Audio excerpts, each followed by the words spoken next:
there is a place that is spoken about only in whispers. A dark area that spawns the beginnings of urban legends. A place where anything can happen and usually does. During the light of day, it hides just outside of you. But when the sun goes down, spirits, creatures of the night, roam free, and things do go bump in the night. It is in every state and every country, and there is no escaping it, no matter how safe you feel behind your locked doors and latched windows. So we invite you to turn down the lights and turn up your radio while we join Dave Schrader and Tim Dennis, your hosts, on a journey into the darkness on the edge of town. Good evening and welcome to the darkness on the edge of town. This is your host, Dave Schrader, along with me, as always, my co-producer and co-host of the show, Tim Dennis. This evening, we've got a great show lined up for you. I do want to mention, though, we just locked in a really fascinating guest list that we're going to have coming up for the first week in May. You're going to want to make sure to jot this down in your books, put it on the calendar, and remember to join us for May 7th. First part of the show, we have got the amazing Randy. James Randi is a world-renowned magician. He's also one of the most popular skeptics of the paranormal and investigations. He's been able to disprove quite a bit. He has a $1 million challenge out there for anybody that can actually prove of the paranormal or proof of psychic ability. So far, nobody's been able to actually claim this $1 million prize. So James Randi's going to be on with us to discuss the challenge, discuss the prize, discuss what's been going on, and help give us a little bit of insight more on the scientific value of paranormal activity and investigations. The second part of the show, then, we will be joined by Lou Gentile, who is a radio show host of a paranormal radio show. You can check him out at lougentile.com. That's spelled Gentile. That's lougentile.com.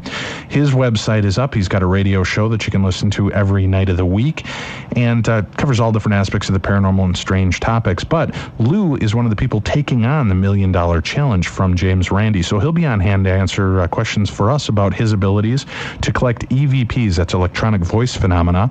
We'll be able to contrast and compare the notes between the skeptic of James Randi and the believer with Lou Gentile to see exactly what we can come up with. Then for the second hour of the show, we're going to be joined by the newest member, one of the newest members of the Ghost Hunters team, and from the Sci-Fi Channel Ghost Hunters TV show, you'll recognize him as Dustin Perry. He'll be joining us. Should be a really exciting show. That's May 7th, so make sure you tune in. This evening, though, we're chock-a-block full of great guests.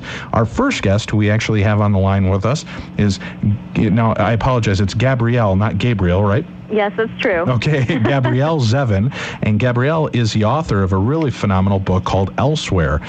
This is a really interesting book for people that are interested in the paranormal, kind of in the afterlife. It is not a true account. It's a novel, but it's done in a really, I think, a really interesting, neat kind of way. That's why I wanted to have Gabrielle, sorry. Either way. I had a girlfriend in high school named Gabrielle, and everybody called her Gabe, so we just got confused easily.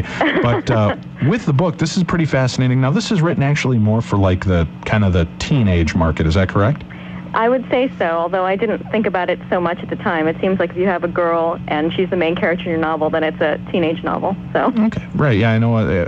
I've read the book when they sent me out a copy, and I've had other people that I know check out the book, tell me what their thoughts and perceptions of it were too, to just see if it was as enjoyable for people that aren't as involved in the paranormal like I am. Right. And it's a really neat book. Why don't you tell us a little bit about the book, and we'll start you off that way. And I apologize, I had all my notes and everything down for the show this evening, so I could tell them what a great person you are and all the fascinating things you do, and unfortunately our computers junked out on us about 2 minutes before showtime here, so I'm not able to have anything to read. But if you could tell us a little bit about you and a little bit about the book, that'd be fantastic. Well, I guess I'll start with telling you a little bit about the book. And basically it's about a girl who is killed in a hit-and-run accident, and she finds herself she wakes up on a boat in the middle of the ocean. She's not sure sort of where she is, but she ends up in a land called Elsewhere, the titular Elsewhere. And it's a place where people age backwards instead of forwards from the point that they died, and then when they're basically a week old, then they go back to Earth and start again in a big circle. So, and as for me, I'm a novelist from New York, and I guess that's about it. Well, it said you're a screenwriter. You do all types of different things. Is that correct? Well, I'm a writer from New York. How about that? Okay, we'll that make the works term well. broader. A writer from New York. Exactly. Now, where did you come up? I mean, that's a really fascinating take on it. That you die, and then you technically go to like an elsewhere, for any lack of a better word, where you will actually live. It's almost like life here on Earth again, but you age backwards. It and is. then you're reborn. I mean, where did you come up with the theory of that, or what really inspired you to come up with that philosophy? It's funny because I don't really have a wonderful answer to that question. But I think whenever you sit down to write a book, there's about a million reasons you write it at any given point. But I think that for me, it was probably living in New York City during September 11th and sort of seeing things be so dark at a certain point and, thinking that the only way out of it was to sort of maybe write my way out of what felt like a fairly depressing state. Sure. And so I would say it was probably that. And, there were other things too, is my dog had a lump, and I've never been a person to fixate much on the afterlife. My dad is Jewish, my mom is Catholic, and both of them are kind of agnostic now. And holy crap, you were guilted from birth, weren't you? Or not guilted, actually. That's true. I think it gave me a remarkably unique ability to not invest too much in conventional religion in any sort of way. So I think I just felt that I wanted to write something that would help me explain. I think every book that anybody writes, no matter whether it's about the afterlife or this life or whatever, we're basically answering the question, how do I live in this world? And for me, thinking about the afterlife, talking about the afterlife was a way to talk about how to live in this life, So if that makes any sense. That's the long answer, or the roundabout Totally, answer. right. And I enjoyed that part of the book itself because it does help you to focus on, how to live the life that you have now. Because I think we always presume that we'll be so dissimilar, wherever, Right. if there is something after, and I have no idea, and I don't have any sort of belief in what is sort of written in the book in that sense. But if there is something after, I don't think we should maybe presume that it will be as crazily terrible, spooky, dissimilar, dark, horrible. It may be very, very similar. We may not even know. We may be there now. So, oh, definitely. I've had that thought a couple of times. I think there's a good chance I'm already in hell. Exactly. But I'm here to entertain and let everybody listen to our radio Hopefully, show. that's what I'm here to do too. Do you have any beliefs or experiences in the paranormal yourself, or was this just kind of a? I really don't. I always, as a kid, I was very interested in ghosts and sort of, I guess, in things paranormal and things supernatural. But I don't have any sort of religious or spiritual belief per se. I think I'm interested in the stories we tell each other about the next life more than anything, or the stories that we share to make sense of these things, Oh, definitely. Now, people can get this book at just about anywhere, right? Amazon.com, Barnes & Noble. Okay. All right. Now, we do have, I think, 3 or 4 signed copies of the book. So if you do have an interest in getting a copy of the book signed by the author, we do have them on hand. You can give us a call, and we'll do it for the first 3 callers that call in and request the book. We'll give it out to them a signed copy of Elsewhere. For those of you that want more information about Elsewhere, there's actually a website, isn't there, as well? You can go to and click on to learn a little bit more about the book? Yeah, I think my publisher has set up a website, which is fsgkidsbook.com and then /elsewhere. So. Great. Okay. And then for the people that would like to get a copy of this book, just give us a call at 612-375-1400. Again, that's 612-375-1400. It's a fantastic book. It's really fascinating. It's got some fun views of death. Fun views of death. How does that sound? But I think it's entertaining because there was, you deal with suicide, with accidental death, with drug overdose type of deaths. I mean, there's all types of different death that is involved in this book, and how these people all come together and get to know one another and understand where they're on a journey to go to. First of all, when they're on the cruise ship that they're on in the beginning of the book, right, and then leading them to the land outside there where they get to actually age back. And what's really I thought was fascinating too is that you get to see the spirits of your loved ones. But Grandma may have died at the age of 60, and that was 30 years ago. Now she looks like she's 30. Right. which actually really makes sense too for people that are involved in the paranormal and investigations.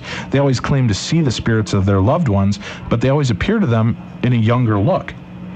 That's true. And I actually was sort of interested in, I think, more maybe a physics sort of standpoint in thinking of the book, nothing being lost or gained, and the fact that it doesn't matter whether time is moving forward or time is moving backwards, but that, in fact, if time starts moving backwards in some parallel universe, it will be very problematic for human relationships, And I think, actually, that's kind of the seed of where I started, was just thinking about a sort of love story where somebody moves on to the next life, and, he's left somebody, you can fall in love in two different places, but it became sort of a different thing by the time I was done. Well, I'm looking forward to it, and I was really hoping that is the way it's going to go, because Tim and I are really looking forward to having hair again. Yeah. Now, do you have any other books that are going to be coming out here? Well, I wrote a book for adults called Margarettown, which came out last year, and it's just coming out in paperback, and it's about a woman. Well, it's again sort of about storytelling, but really it's about the many women that a woman is in one place, and a man goes to a place called Margarettown, where he meets the love of his life at all different ages at once. So. Oh, that sounds great, and that's already out there as well? It is. It's out there in the world. Okay, and the full name of the book again is? Margarettown. Margarettown, one just word, like it though. sounds. Exactly. Okay, and the author on it is Gabrielle Zevin, and that's spelled Zevin. Do you have a website as well, and information for people to look you up? And I don't. I'm remarkably web-free at this point in my life. Congratulations. I know. I'm jealous of you, actually. I wish I could be web-free. Well, yeah, this is a great book. I recommend it to anybody that is interested, and especially if you have, kids that are interested in the paranormal and interested in life after death. I think this is a really great book for, kids to take a look at and read as well, because it's written so nicely, cleanly, concisely. There's no real terrifying points to the book. Without I'm trying to give away too much of the book as well, but I think that people really enjoy the flow of the book. The storytelling is really unique, and the views and theory of death and what happens afterwards I've never heard a theory like this before, so I thought that was really fascinating. That's why we wanted to have you on the show.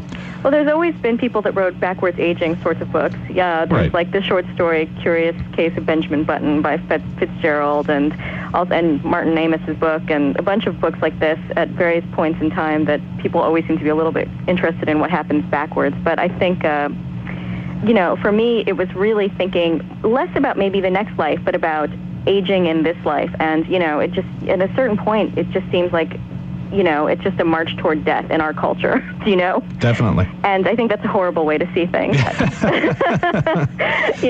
From the minute we're born, all we're doing is dying slowly. I understand that. And though it may be true, right. The point is that there are probably more useful ways to look at that. In our culture, especially America, we're particularly bad about how we treat old people, and for that matter, how we treat babies. At both ends, we infantilize the babies. Of course, they are infants, but yes. But we also, Trust me, I've tried to get my 1-year-old daughter to get out and start, making her way in the world, and she just refuses to do it. Exactly. Go earn already, 1-year-old. Get a job. Well, I can't thank you enough for coming on with us, and thank you very much for the signed copies of the book. Thank you. And again, this book can be picked up at any bookstore. You can also get it at Amazon.com. You can get it at BarnesandNoble.com. So check it out. The name of the book is Elsewhere, and it's written by Gabrielle Zevin. I'm going to get that right as well. Gabrielle Zevin, and that's Zevin. Can't thank you enough for joining us this evening, and we hope to have you back in the future. And, if you've got a copy of your newer book that you'd like to send out to us, keep us in the loop. Let us know about other cool books that you come up with. I'm sure there'd be people that would be really interested in reading more about you. Thanks so much. Thank you very much. Have a great one. Bye-bye. You're listening to the Darkness on the Edge of Town radio show. I'm your host, Dave Schrader, along with me, Tim Dennis, and we've got a great show coming up for you. We've got the guys from Ghostly Talk on the line. They're going to be joining us right after this. We thought El Chupacabra meant the cup of coffee in Spanish. Mi amo Eduardo Especial. ¿Cómo está el yay? What you talking about, Willis? Shows you what we know. Stay tuned. There's more to come from the Darkness on the Edge of Town. This is Dave Schrader from the Darkness on the Edge of Town radio show. Each week, we delve into the web of the unknown and deal with a lot of scary subjects. But nothing makes my blood run colder or scares me more than dealing with technology. That's why we turn to the experts when we wanted our website for the show set up and maintained. In the studio with me is Don Raleigh, owner of Evolve Systems. Don and his exceptional staff were easy to work with and made setting up our site a breeze. Don, what is it that sets you apart from other web developers? Well, Dave, we make your business visions come to life by creating, maintaining, and hosting all of your internet needs. We do this by listening to our clients. We offer programs and price plans to fit any budget. And Dave, I mean any budget. Call us at 651-628-4000 and put us to work for you. Call Don at Evolve Systems, 651-628-4000. I did, and I couldn't be happier with the results. That's because we take the ugh out of technology, Dave. Call us today at 651-628-4000 or visit us on the web at www.evolve-systems.com, serving the entire United States. That's Evolve Systems, helping you to manage change. Cheers. If you read Taps Paramag every month, you'll be able to tell the difference between the absurd Could not go to work because Bigfoot stole my car. and the creepy. Taps Paramag takes you where few would ever go on purpose. From exclusive interviews with the cast of The Ghost Hunters to the latest trends in technology, the field of the paranormal. To join our journey, order at tapsparamag.com. Two ghosts walk into a bar and see another ghost at the bar, point at them, and yell, "Boo!" One of the ghosts yells back, "Boo-hoo!" And the ghost at the bar yells back, "Well, you don't have to cry about it." Ah, hell, you try writing this. You magnificent bastard! I salute you! Welcome back to the darkness on the edge of town. Good evening and welcome back to the show. This is Dave Schrader, your host, along with me, my co-host and producer, Tim Dennis. We've got a great show lined up for you this evening. As you just heard, we had Gabrielle Zevin, who is the author of a book called Elsewhere. We do have one copy of the book left. It is autographed by the author. If you're interested in it, you can just give us a call at 612-375-1400. The second hour of the show, we've got two really great guys. We've got Rich Oliver and Matt Groen that are going to be with us. They're going to talk to us about their experiences with the paranormal and with the Skinwalker Ranch. But right now, we're going to go to the guys from Ghostly Talk. We've got Scott, L, Doug, and Will. Are all three of you with us this evening? Yeah, we think so. Great. We definitely are. Hi, how you doing? Hey, great. Thanks for joining us, guys. Can you hear us okay over there? I can hear you perfectly. No, I can't. Oh, thank God. I'm kidding. Unfortunately, guys, I had it all nice little text up bios on all three of you and everything all set, and our computers junked out on us this evening, so I got nothing. So as far as Equipment failure. We're only known, we're used to it. you are only known as the Ghostly Talk Gurus. So welcome you to the show. For people interested, Ghostly Talk is another paranormal radio show, and they go so much farther beyond. They are on as well on Sunday nights, and you can check them out by going to ghostlytalk.com. Correct, guys? Yes. Ghostly Talk. Okay, I just want to make sure I get the show. I wanted to throw Ghostly Talk Show in there, and I knew that was on, but it's ghostlytalk.com. Yep. Now, the three of you, I know from reading your bios, all three of you basically kind of got involved or interested in the paranormal by reading about it when you were kids, and I think a couple of you kind of started searching each other out on the internet and kind of found this little bond and put together the paranormal radio show. You've been on the air now since when, 2002? February of 2002, officially. Okay, all right, and you've been covering all aspects of it. What got you guys into the paranormal? Who wants to start? Can I start? Yeah, go ahead, man. Okay. Hey, Dave, I'm Doug. Hi, Doug. It started for me when I was in elementary school, and we had this unit where you had to go down to the library, which was a very small library, and you had to learn how to check out a book. Ooh. So I checked out a. Did you have to ride that special short bus to school, Doug? Today, children, we're going to learn how to check out a book. This was required. I learned to do a Deb Zimmerman system too.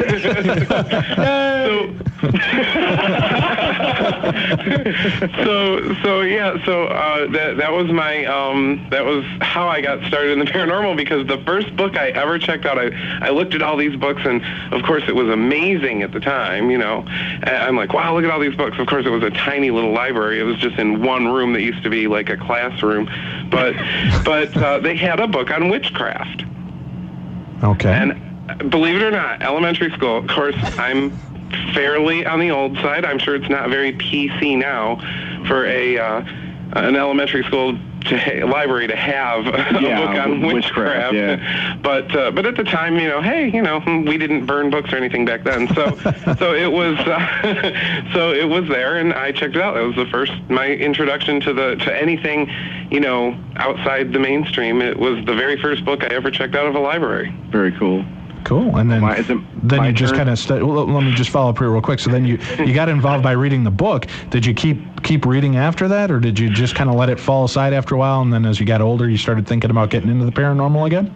Well, then of course, there was always, Halloween, and there was, the normal Americana kind of things. And then in junior high, I started reading even better books because they had a bigger library. And by then I had a library card for the city library. So in junior high, I started reading all kinds of stuff.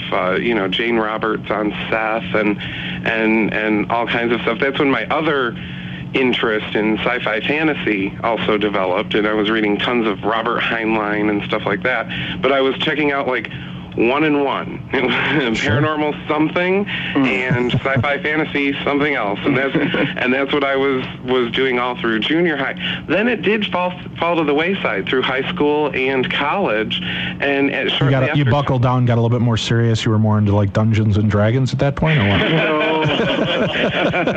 No. I put the book down so I could hold my double-handed sword that did plus 12 damage. I rolled my 48-sided die. No, I don't get into that kind of thing. I do, although I know a lot of people who do, but I never got into that. I did actually get into computers because I'm a nerd. Doug, don't be so hard on yourself, buddy. Come on. We are, so it's okay. We're as hard as we can on here. I just admit it up front so that you don't have to deduce it. That's it. Because we were sitting here scratching our chins wondering. We weren't sure. But so now looks like a nerd. Smells like a nerd. Yeah. No. So that just kind of. So I got to know though. You checked out a book on witchcraft. Did you try any of the spells? It was more generic than that. I don't think they actually had. It wasn't like the Necronomicon or anything, but it was more generic. It was like an introduction kind of thing, and they didn't have actual spells as far as I remember. It was just more like the history of witchcraft. Yeah, it was more of a reference-y kind of thing, like introduction, like scholastic-y kind of stuff. And it was interesting, and that's what started. I'm like, wow, people talk about this stuff or write about this stuff anyway. And it was good.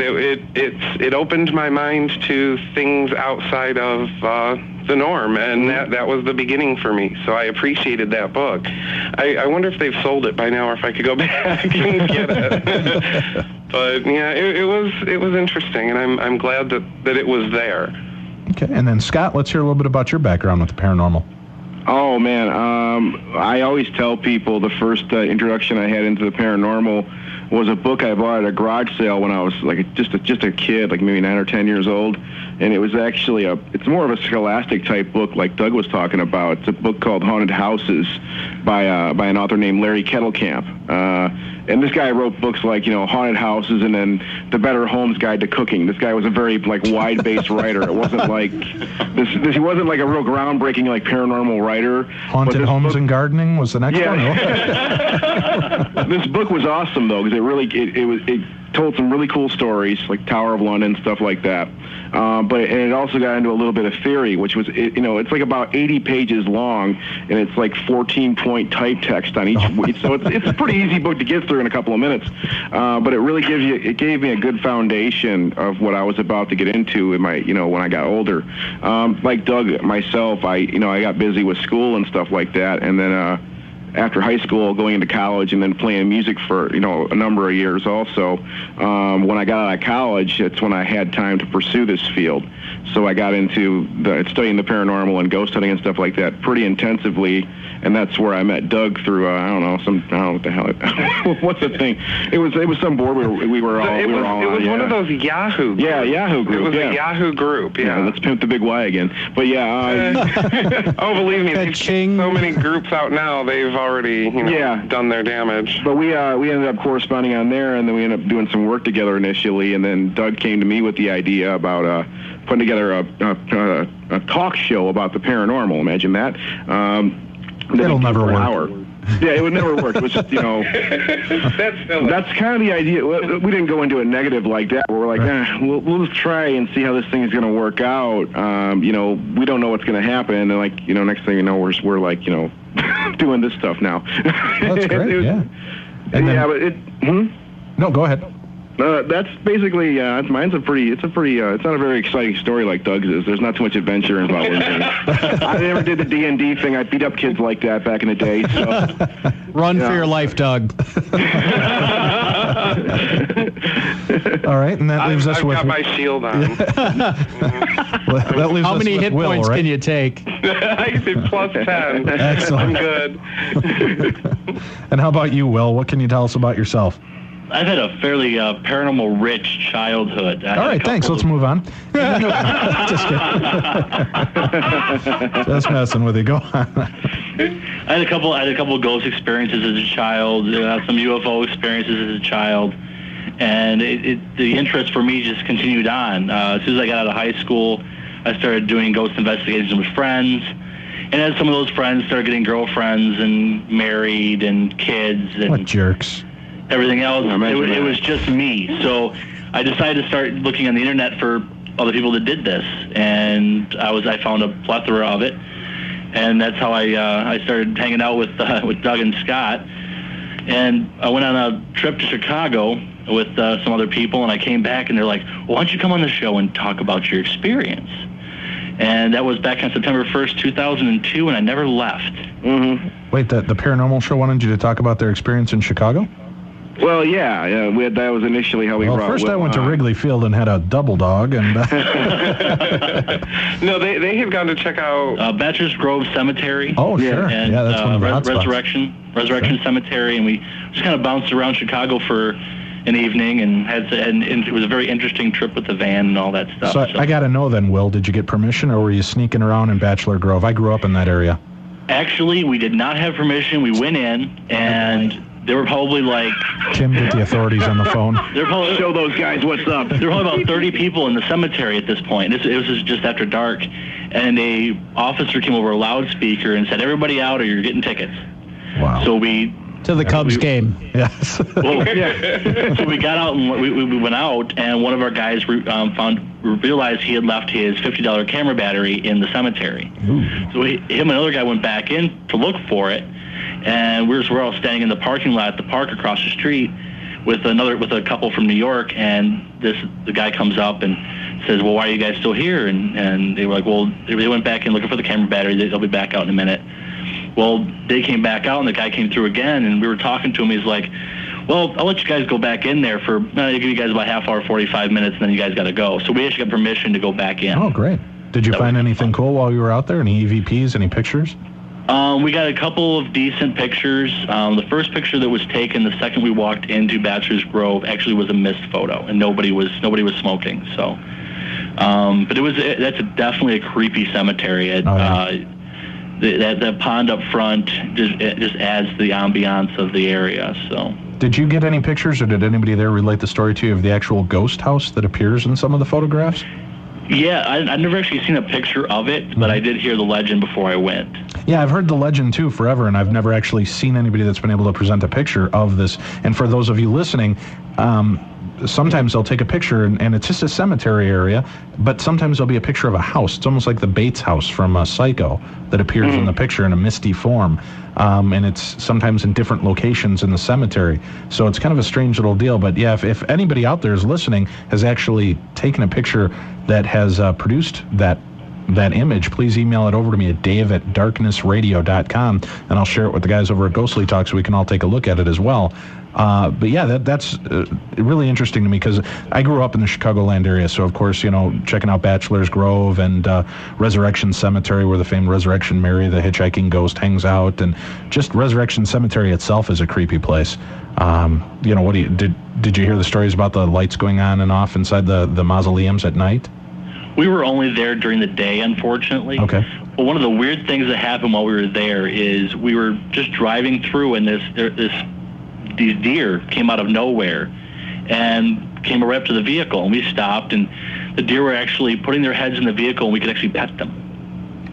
And it was mouthing. We were like asking it questions, just messing around, and it was like mouthing answers back to us. But of course, we couldn't hear anything. Okay, now you said there was no smoking going on at Bachelor's Grove. What were you smoking at Resurrection? Where were you immediately previous to that? we had walked around the cemetery for.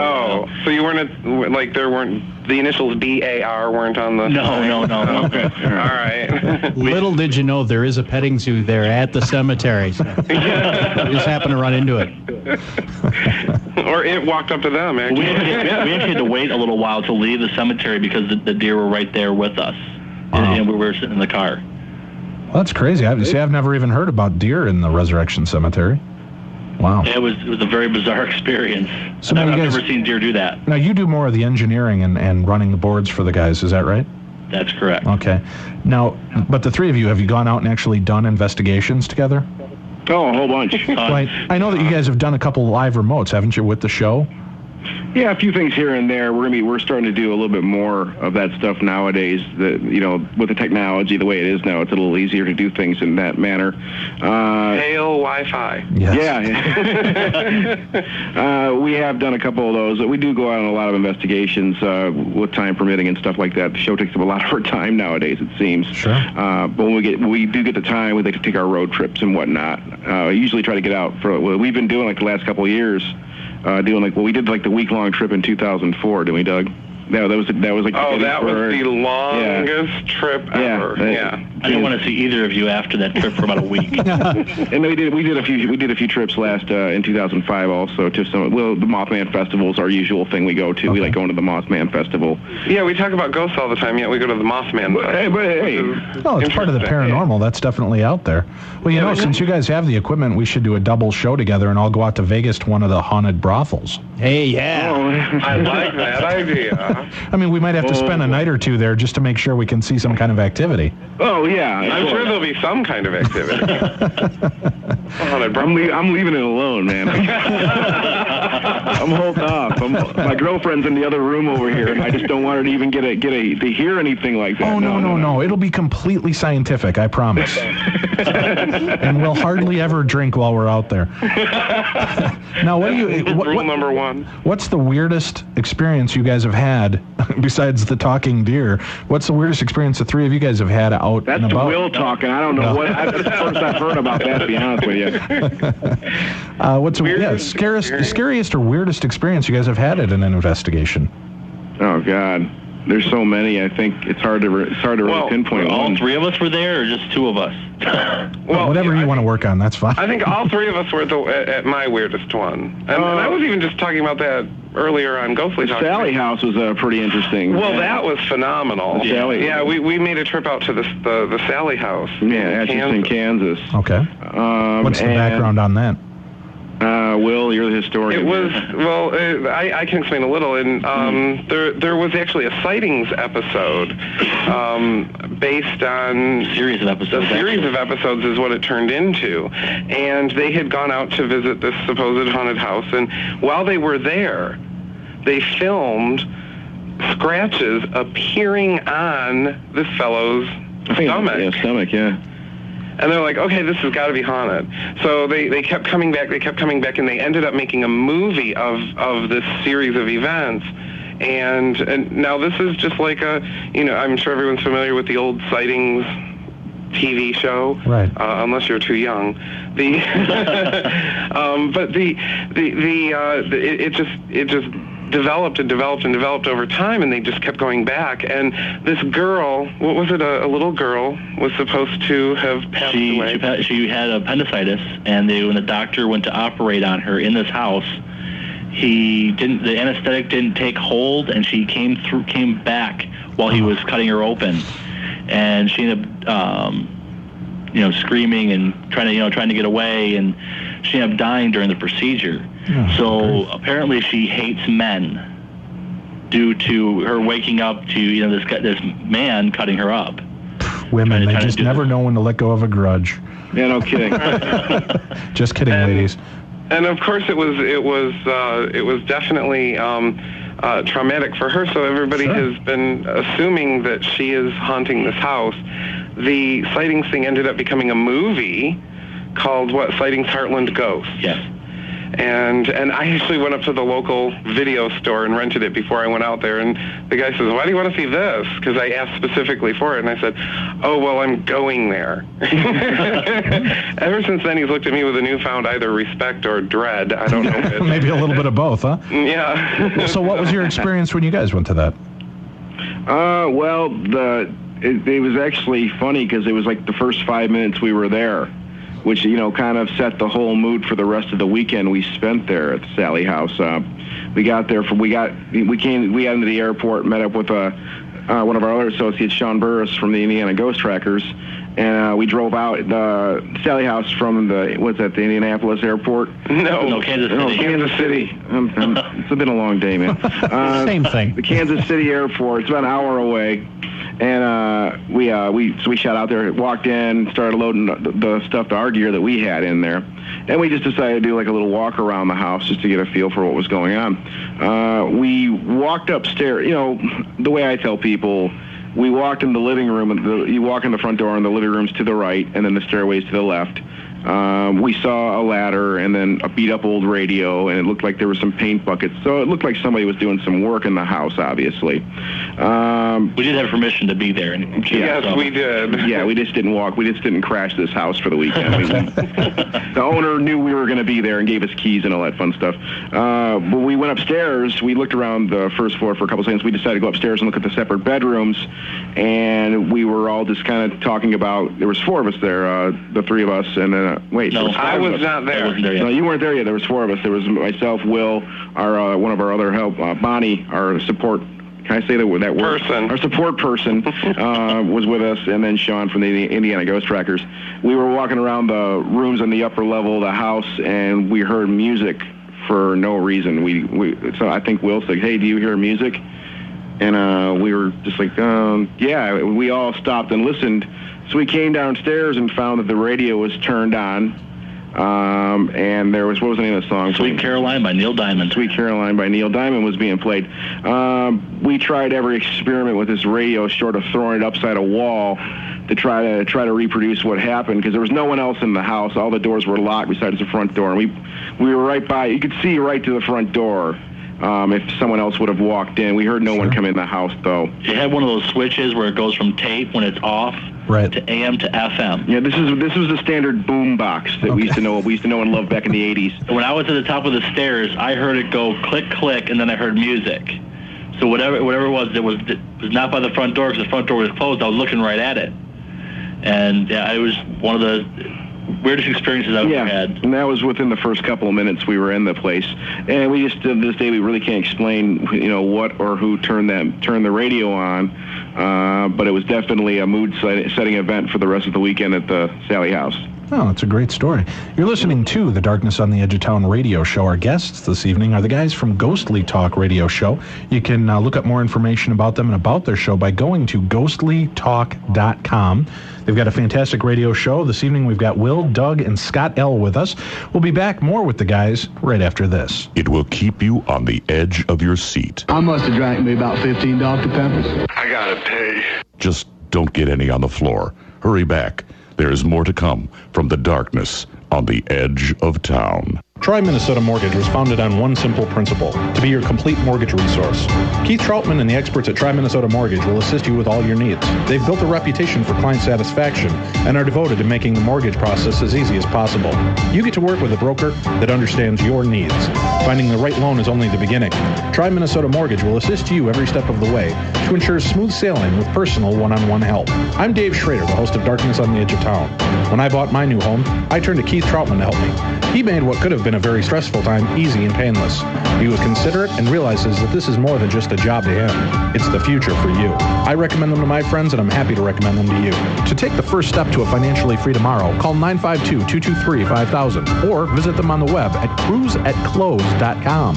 For a fresh start, no matter what your current situation, call Keith at Tri Minnesota Mortgage. That's 952-223-5000. As Keith says, it's your money. Keep more of it. That's Tri Minnesota Mortgage, 952-223-5000. If you read Taps Power Mag every month, you'll be able to tell the difference between the absurd Could not go to work because Bigfoot stole my car. and the creepy.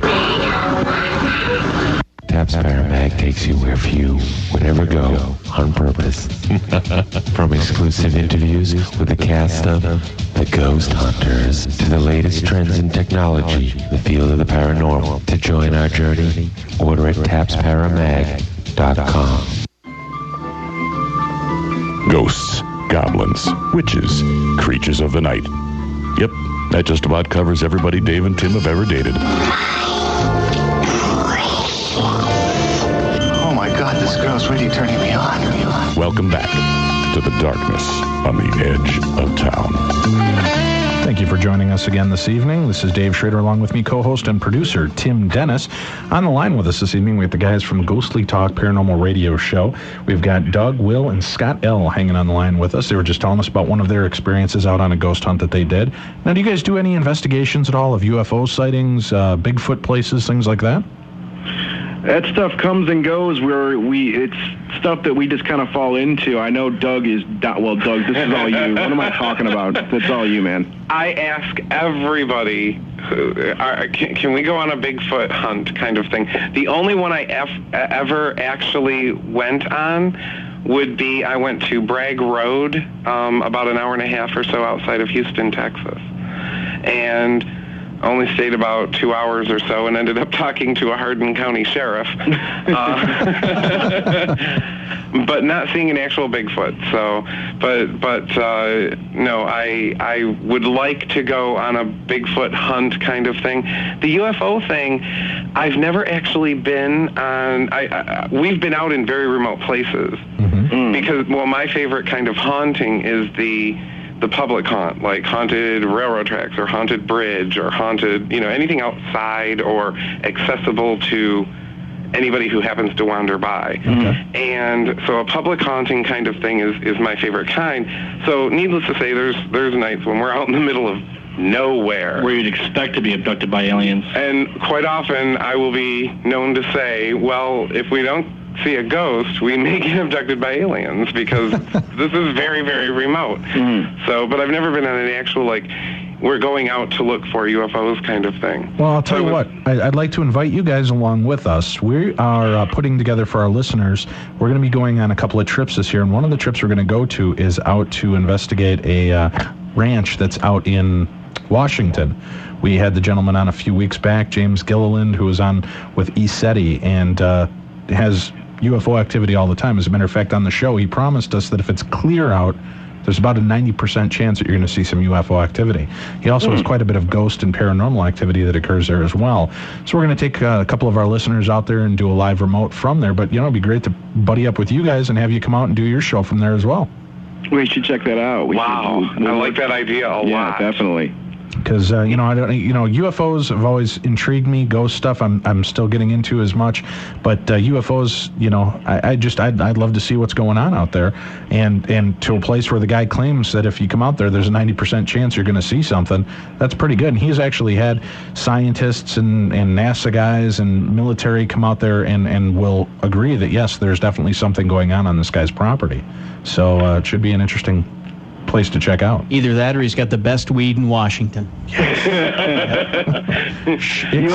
way, I'm there. Yeah. So if you tune into our radio shows and you hear a lot of which one of you guys farted?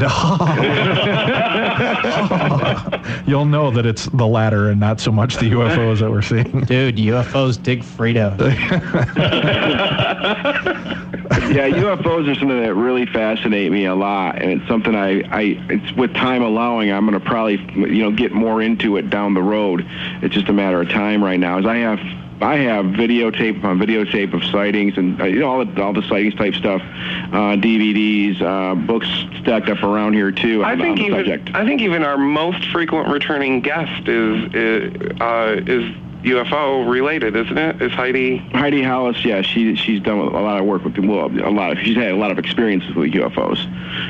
Yeah, she has, but she studies so much different stuff though. Well, that's true, but that's the thing I think we all like to study is how all these things are related together, like the UFO occurrences, paranormal type ghost occurrences, even ancient mysteries and things like that. You know what bugs me about UFOs? This is what bugs me, and those darn aliens, they're big eyes. Suddenly he's turning into Seinfeld. Did you ever notice with a UFO?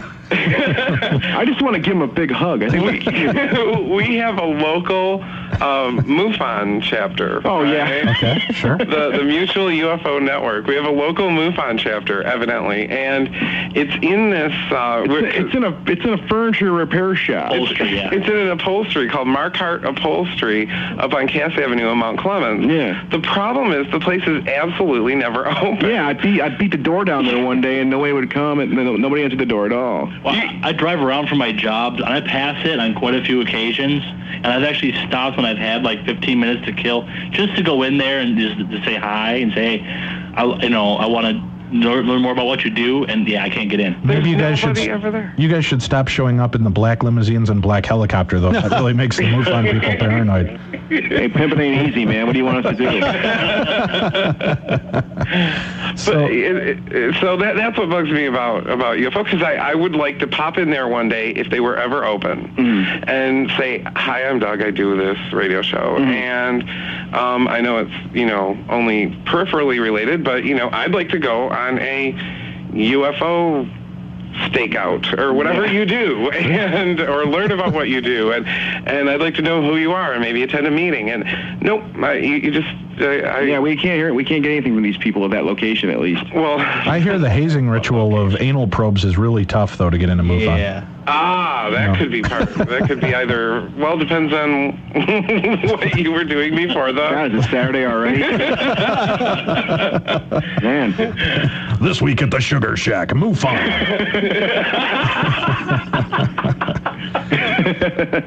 Well, yeah, if you guys want, once you kick it around, we're going to look at maybe trying to get out there around July or August when the weather's nice. We're going to get, good, dark, clear skies and get out there and actually hopefully see some UFO activity. He's got some EVPs.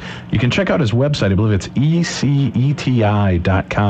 And his name is James Gilliland. He'd make a great guest for your show as well. He's a really nice guy. And for people that are interested and didn't catch his show, you can actually check him out on our archives by going to darknessradio.com, checking the listen tab, and then scroll down until you find James Gilliland. Click on that. You can download the show and listen to it anytime. Now, how about you guys? Now, where can they hear your show? How can people tune in to you guys? Where are you making yourself available? Okay. Primarily through the internet. That's how it was started, the original way. It started on the internet, and it remains on the internet. So you go to our website, www.ghostlytalk.com, and it can stream down from there. Or if you happen to be in one of the communities that run the show, that's for live broadcast, For live broadcasts on Sunday nights. There's some communities run the show, but it's all picked up off the OmniSound feed. So any place that picks up the OmniSound feed will get us. Yeah. Can people download you at iTunes? Can they pick you up anywhere else like that? Or podcasting also. Yep, the podcast is available through iTunes or directly from the site. And we have a huge archive gallery. Yeah, you can download any of our archives all the way back to like February of 2002 for free. Still to this day. All completely free. It's published under the Open Content License. That means burn it and share it. Yeah, we endorse that. Yeah, that's the way we are. A lot of people are like, can we use part of your show? Use it all, man. We're trying to get heard. Go ahead and use it all. Right. So, and people can find you on MySpace as well. Is that right? Yeah, it's myspace.com/ghostlytalk. Okay, so there's a way to connect with you there. There's a way to connect with you on your website. That link's on our website also, on our links page. There's the link to the MySpace page, and our MyPerispace page, too. Okay, and then tell them all about, now, what nights are your shows played live, and how quickly do you have it on the website for download afterward? Oh, man, I think we have the record for as far as archiving. We broadcast from 6 p.m. to 9 p.m. Eastern Standard Time on Sunday nights. And once the show is finished, the archive is usually up within an hour and a half to 2 hours after the show has been broadcast. That's the archive on the website. The podcast archive, I believe that updates at 3 a.m. on the day after. Right. So it's Monday, up there. It just depends on when iTunes runs their crawler. Yeah, but that's usually up the next day. You can depend on having the podcast archive up there. So if you want to suck it down into your iPod or wherever, it'll be up there for sure the day after. But yeah, that's usually, we broadcast live on Sundays from 6 p.m. to 9 p.m. Eastern Standard Time. Okay, we got about 3 minutes left in the show with you guys. Now, is there anything else coming up you want to talk about, promote? Are you guys going to be making it out to any conferences, anything else going on? Oh, yeah. The CPRI First Annual Paranormal Conference. that's going on. It was at Richmond, Virginia. Yeah, Richmond, Virginia on May, 13th and 14th? May 13th and 14th. That's going to be with our friends from Ghost Hunters, our friends and your friends from Ghost Hunters, Jay and Grant. John Zaffis will be there. The mighty John Zaffis will be there, I should say. Mark Nesbitt from Ghost of Gettysburg is going to be there. A bunch of people speaking. It's going to be a really great weekend for everybody, I think. And what's really, really scary is we follow Jay and Grant in the speaker schedule. Yeah, we've been really weirded out about that. We have to go after those guys. We're headlining. Yeah, we're headlining. They're opening for us. Yeah, that's great. You better bring lots of free stuff to give away then. That's all I got to say. Win them over quick. Well, cool. Will you be showing like photographs and EVPs and other things that you've been able to collect throughout your career on the show and doing your own paranormal investigations at these conferences, or what? That's a really good idea, you know. Wow. Put together a PowerPoint presentation we could run off a I got to write that down. That's a really good idea. Thanks, Dave. Yeah, thanks for that. We were just going to stand up there and talk for an hour and, We've spoken before at several things. The Michigan Picnic, right? The Michigan Paranormal Picnic. Yeah. We've spoken at several different things. Mothman Festival 2 years in a row. But what we usually do is I think we run our speeches or our presentations a little differently than everybody else on the planet. We run it similar to the radio show itself. Yeah. That means we stand up there, we give a little bit of an intro of who we are and what we do and what we want to see happen in the paranormal field. And then we just simply point at people in the audience and make fun of them? Yeah. Hey, nice shirt, pal. Well, that's what we do later on. But no, during the actual thing, we ask them questions. Who's your favorite paranormal personality? Yeah. And that usually gets people going. And then what's your favorite ghost story? What's your favorite? I like. Have you had a favorite scary movie? Yeah. Have you had an experience before? Have you ever had a paranormal experience? Things like that. We like to get the people that we're speaking to involved in what we're doing. Sure. So our presentations are extremely interactive, and it's really interesting because it works in some situations very, very well, and in others it kind of scares them to death. Yeah. When we were at the picnic, for example, there was a table of people who nobody knew. Okay. But they were there. And I, of course, we opened it up. I'm like, blah, blah, blah, I want to know about you. Have you ever seen a ghost? And that was it. All of a sudden, they were everybody's best friend because they just spilled the beans. They were like, oh, yeah, I had a ghost follow me for, 10 years, and I lived with him, and then I was sad when he went away. And then the next person over had a story, and then the next person over had a story. And they took over the entire, what did we speak for, an hour and a half? It worked out really well for us. Yeah, it was a lot of fun. And we learned a lot. And I like to learn from people. Sure. Well, we love having you guys on the show with us. I hope you'll join us again here in the future, and I look forward to hopefully doing the UFO show with you guys. Yeah, excellent. Check out the Penn State Con, too. I think you guys would be great. I know that Tim and I will be out there checking that out, and that comes out in October. I can't thank you guys enough for joining us. We were just talking to the guys from Ghostly Talk Paranormal Radio Show. You can hear them every week at ghostlytalk.com. Make sure to check them out. That's Scott L., Doug, and Will. Guys, thanks a lot for joining us.